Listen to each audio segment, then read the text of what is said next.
YouTube, what's going on, guys? Today we're gonna do like a short crop. I'm gonna start with cutting off the top. His hair is fine on top, so we're not gonna cut too much. I'm really gonna keep the bulk in the middle, on the middle of the top, the apex of his head, and we're really just going to layer the fringe area so it doesn't look so bulky in the fringe. But as far as the crown and the apex or the top of his head, we're not really cutting any length because it makes the top look fuller. All right, from there we're going to use kind of cross graduation, going forward towards his fringe. And then as we get to the crown, we're going to do I was going to do block graduation, but I didn't like the weight that it was leaving. Even if I was doing an elevated block grad, I didn't like it, so I just went ahead and did vertical sections and cut it and layered it some more, pretty much. And layered just means, you know, there's layers of hair, right, from shorter to longer as it goes up. Usually that just looks more of a softer finish than, for example, a block grad, especially if you're pulling it down. So we did this all the way around, cross grad all the way around towards his fringe. And this is going to set it up. It's going to keep a nice squared shape, but it's also going to leave a soft finish around his parietal ridge. All right, once we've done that, you can see how much length is really sitting on the top, but it's necessary in my opinion. We are tailoring the cut to this specific client, and it works for him.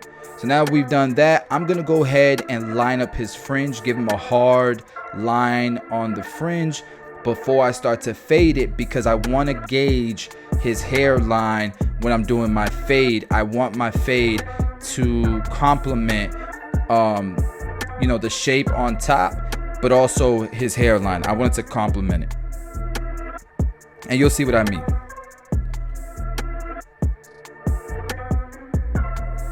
All right, once we've completed that, I'm gonna start my fade.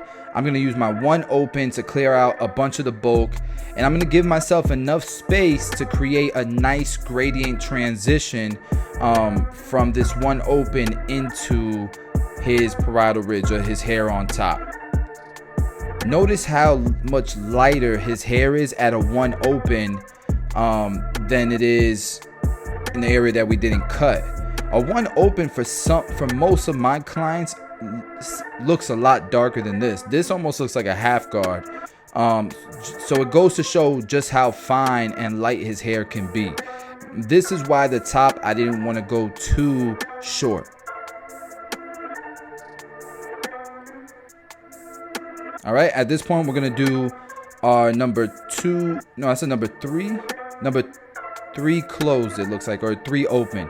Yeah, it's a 3 open. It's blue. All right, so look how light that 3 open is. Normally, for most of my clients, a 3 open is dark. So, but if you notice, I'm using the hairline to kind of allow the parietal ridge to flow directly into it. If I just brought my number 3 open all the way up, his hairline would be lower and look darker than his parietal ridge. The parietal ridge, for those of you who don't know, is where the side starts to round into the top. But notice I stopped right below where the hairline is to allow the hairline to flow into that weight.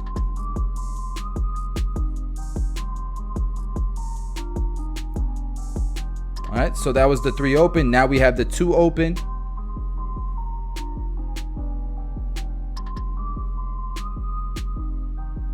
Now we have the 1.5 guard open.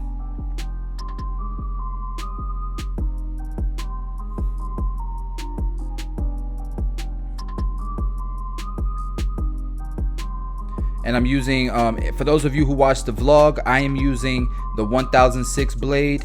It's gold plated, but it's the 1006 blade. It doesn't have to be gold plated. They don't come that way. These were custom made. All right, and we're using this 1.5 guard open all the way around.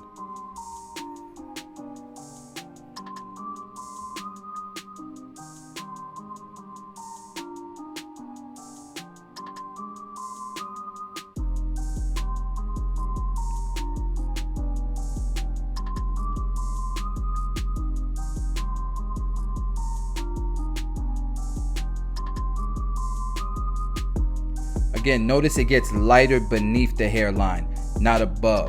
If it starts to get light above the hairline, the hairline's gonna look like bangs, whereas the hairline looks like the top of his hair, because we didn't bring that 2-guard open above kind of where the hairline is.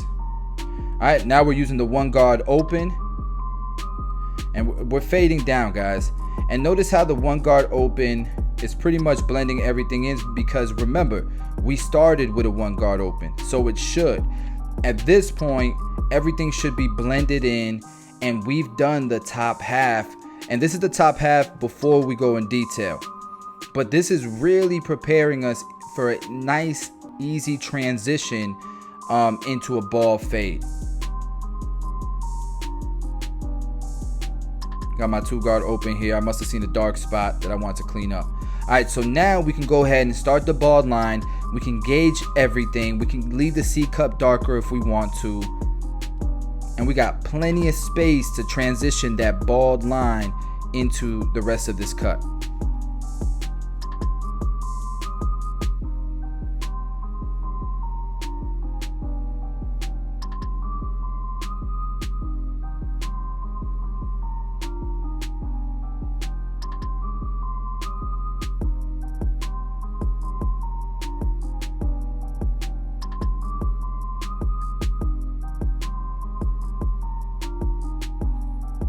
All right, so let's go ahead and start this transition. We're gonna start with our blade open, and it's leaving it a subtle line. That blade open is leaving a subtle line, which is fine. It keeps us organized, but that's gonna be so easy to take out.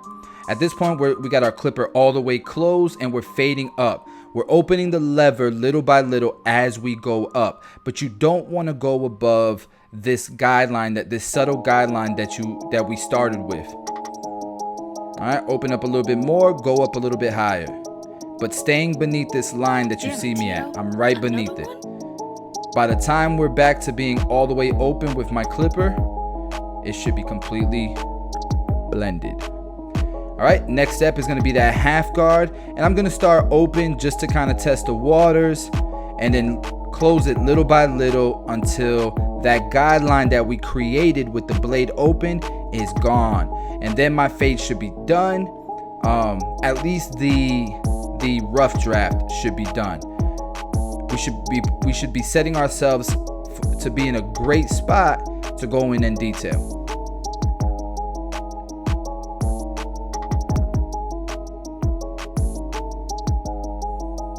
All right, and now my last step here is I'm using the 1-guard open again, but I'm using just the corners just to take out a little bit of darkness that I saw in some of those spots. We're gonna do the same exact thing all the way around, and I'm gonna be quiet, let you guys follow along with the color guide on the bottom left corner.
I don't know if you guys noticed on this side, we don't really need the 1-guard open like we did on the other. And that just could be because I went up a little bit higher on this side with that one open. That, and also, you know, both sides of the same person are never the same. Hair growth pattern changes, density changes, bone structure changes. That could be another reason why I didn't have to use that one guard open to complete the blend like I did on the other side. And I tell you guys this all the time. For those, anytime I see somebody comment, oh, both sides look a little different, I could tell that person probably is kind of new to barbering and they don't have a lot of experience with different canvases. I've cut thousands and thousands of people, guys. I can tell you, nobody has the same hair growth pattern, bone structure, or density all the way around.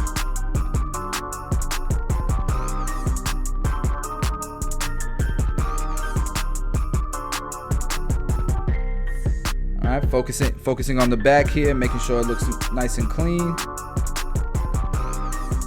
Cleaning up this little bit of weight that's in this area.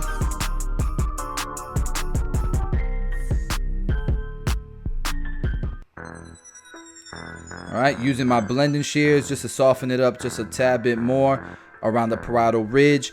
I like to do this as opposed to grabbing like a 3 open or the 4 guard or something, because again, I'm worried about how fine his hair is, and I don't want to get too light and I mess up the gradients. With these blending shears, I can gauge the color of hair that I'm getting, right? How dark, the tone. And I can go over the same spot a few times until I get the tone that I want.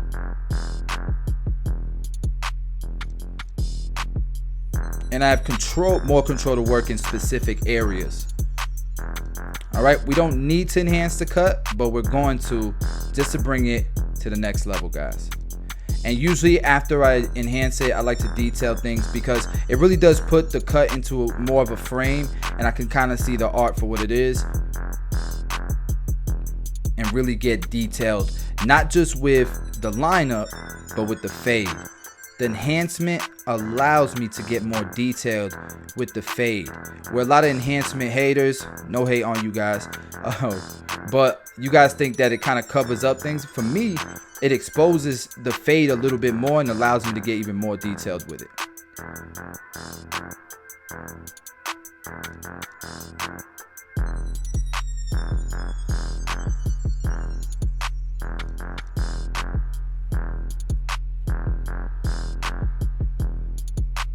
And if you disagree with that, you probably don't have as much experience with enhancements as your typical enhancer does. All right, final step. I'm gonna go ahead and use the shavers. The closer I go up to the fade, the more corner work I use with the shaver. And that's gonna allow to give some more contrast, some more gradients. I'm gonna follow it with the razor to get it nice and sharp. Guys, this cut is coming out blurry in my opinion. And what I'm doing here is I'm freehanding with the razor, and that's allowing me to take some of the weight off of the fringe and off of the parietal ridge. Some of that weight is coming off. This is a light tip that I got from MC Barber. Shout out to him. Except I just use I don't do it as often, so I just use my regular razor blade. Guys, this is the before. Now look at that after. Sheesh. Guys, if you're new to my channel, just so you know, we drop daily content on this channel between reactions, vlogs, tutorials, product reviews. Guys, let me know what you think about the cut below. Hit the like button for the algorithm if you're feeling this. Let me know in the comments, guys. Love y'all. I'll see y'all tomorrow.